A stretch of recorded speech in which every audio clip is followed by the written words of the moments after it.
Hi, Kim from Expression Artworks. So look at this really cool box that I got from a thrift store.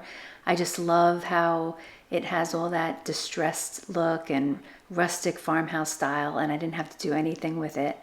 I'm going to be using these four beautiful transfers from Essential Stencil. And this butterfly floral with this tiny butterfly, I'm going to be using that for the very front of my box. Very easy to use. You just peel off the backing and you place your transfers where you want them. And then I have this buffering tool scraper that I also got from Essential Stencil, and it's awesome to use as your buffering tool, like kind of burnishing it down to make sure that transfer is fully adhering. And I keep it in one hand as I peel back, because if I notice any of that transfer wanting to come up, then I just continue burnishing that down. And then I'm going to add that cute little butterfly to that top corner.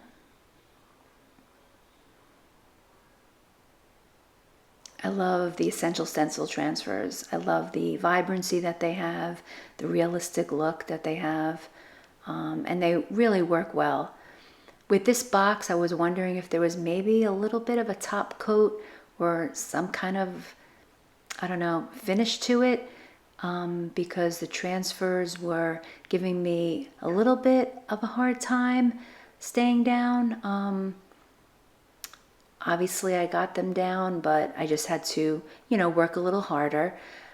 And that brings me to my next thing. If you are using transfers on fresh paint, you want to make sure that that paint is fully dry. Otherwise, you're going to have a hard time keeping those transfers down, and you don't want any paint coming up. And also, don't use wax, because transfers don't do well with wax. You will have a really hard time keeping those transfers down. So I'm on to my last side with this beautiful cream and pink flower. I didn't want to add a transfer to the back, being that it would be in the back and you wouldn't see it. So I just did the front and the two sides. You could see when I peel away, I keep it very low. I don't try to peel it off like a Band-Aid.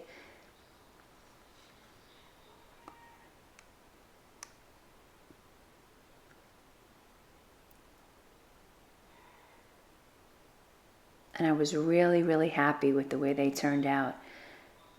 They just blended right into the box. And there's my foam that I already had put down. And look at this beautiful boxwood greenery that I got from Walmart. So I'm going to start with this. And I'm going to just kind of start adding that more to the back and work my way to the front with some pretty flowers. And the florals I got from the Dollar Tree. The greenery was the only one I got from Walmart.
I was really happy how that light lavender and yellow tied in really nicely together. Kept it very soft and neutral. And then here I'm just adding some Spanish moss to each side just to act as a filler It really completes the look, and it also hides the white foam that's at the bottom. And I was really happy with the way it came out. Thank you so much for watching.